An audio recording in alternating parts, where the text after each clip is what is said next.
Already 2 வாரம் சந்தைக்கு போகலை. சரி இந்த வாரமாவது போகலான்னு பார்த்துட்டு இருந்தேன். உடம்பு ரொம்ப டயர்டாக இருந்ததுனால போக முடியல.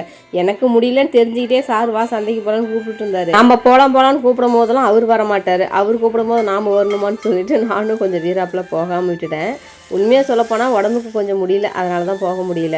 சரி காயிலனா என்ன ஒரு 2 நாளைக்கு அட்ஜஸ்ட் பண்ணிக்கலாம்னு சொல்லிட்டு விட்டுட்டேன். தூங்கி எழுந்திரிச்சோடனே குழம்பு பிரச்சனை. சரி எம்டி சால்னா வைக்கலான்னு ரெடி பண்ணிட்டேன். அதுக்கு குக்கரில் தேவையான அளவுக்கு எண்ணெய், மசாலா ஐட்டெல்லாம் சேர்த்துட்டு வெங்காயம், பச்சை மிளகாய், புதினா, தக்காளி இதெல்லாம் சேர்த்து நல்லா வதக்கிட்டு ஒரே 1 டீஸ்பூன் அளவுக்கு இஞ்சி பூண்டு பேஸ்ட் சேர்த்துட்டு தேவையான அளவுக்கு மஞ்சத்தூள், மிளகாத்தூள், சிக்கன் மசாலா, மல்லித்தூள் இதெல்லாம் சேர்த்து நல்லா பரட்டிட்டு ஒரு அரை மூடி அளவுக்கு தேங்காய் எடுத்துட்டு அதில் 4-5 முந்திரி, ஒரே 1 டீஸ்பூன் அளவுக்கு சோம்பு இதெல்லாம் சேர்த்து நல்லா பேஸ்ட்டாக அரைச்சிட்டு வந்துட்டு அந்த பேஸ்ட்டையும் அதில் சேர்த்துட்டு தேவையான அளவுக்கு தண்ணி, தேவையான அளவுக்கு உப்பு சேர்த்து விசில் போட்டுடணும். ஒரு 3 விசில் போல விட்டோம் அப்படின்னா சூப்பரான எம்டி சால்னா ரெடி. சரி எம்டி சால்னா வைக்கலான்னு முடிவு பண்ணி எம்டி சால்னா வச்சாச்சு. ஆனால் எது தொட்டுக்கு அந்த சால்னா வச்சோன்னு பார்த்தீங்கன்னா இடியாப்பம் செய்யறதுக்கு தாங்க. இன்னைக்கு வந்து பார்த்தீங்கன்னா ராகி இடியாப்பம் செய்யலான்னு ரெடி பண்ணியிருந்தேன். அதுக்கு 1.5 கப் அளவுக்கு ராகி மாவு எடுத்துக்கிட்டேன். 1.5 கப்பு ராகி மாவுக்கு 3 கப் அளவுக்கு தண்ணி சேர்த்துட்டு அதில் தேவையான அளவுக்கு உப்பு, ஒரே 1 டீஸ்பூன் அளவுக்கு நெய் சேர்த்து நல்லா கொதிச்சதுக்கப்புறம் நம்ம எடுத்து வச்ச ராகி மாவும் சேர்த்து நல்லா கட்டி இல்லாமல் கிண்டி விட்டுடணும். ஒரு 5 நிமிஷம் 10 நிமிஷம் போல் நல்லா கிண்டி விட்டுட்டு ஒரு மூடி போட்டு ஒரு 10 நிமிஷம் போல் விட்டுடலாம். சூடு கொஞ்சம் வெதவெதன்னு ஆனதுக்கப்புறம்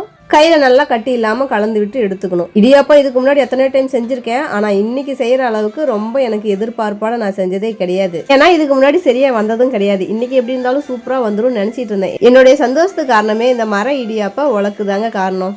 இதுக்கு முன்னாடி முறுக்கு உலக்கில் புழிஞ்சிட்டு இருந்தேன். அது சரியாக வரவே வரல. கஷ்டப்பட்டு புழிஞ்சு வேக வச்சு சாப்பிட்டாலுமே கொஞ்சம் ஹார்டாக இருந்த மாதிரி தான் இருந்துச்சு. அதனாலே இடியாப்பம் எனக்கு பிடிக்கவே இல்லை. சரி இன்னைக்கு இதில் புழிஞ்சு பார்க்கலாம் சூப்பராக வரும்னு நினச்சிட்டு புழிஞ்சேங்க. ஆனால் புளியறது ரொம்ப கஷ்டமாயிடுச்சு. ஒரு டைம் தான் நான் புழிஞ்சேன். அதுக்கப்புறம் ஜெய்குட்டி ரொம்ப கஷ்டப்பட்டு புழிஞ்சிட்டான்.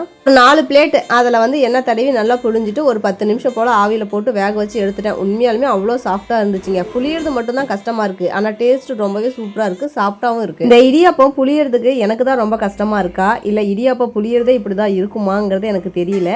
ஏதாவது தப்பா செஞ்சா சொல்லுங்க. அடுத்த டைம் நீங்க சொல்ற மெத்தட்ல நான் ட்ரை பண்ணி பார்க்குறேன். புளியறது மட்டும் தான் கஷ்டமா இருக்கு. ஆனா இடியாப்பம் ரொம்ப சாஃப்டா இருந்துச்சு.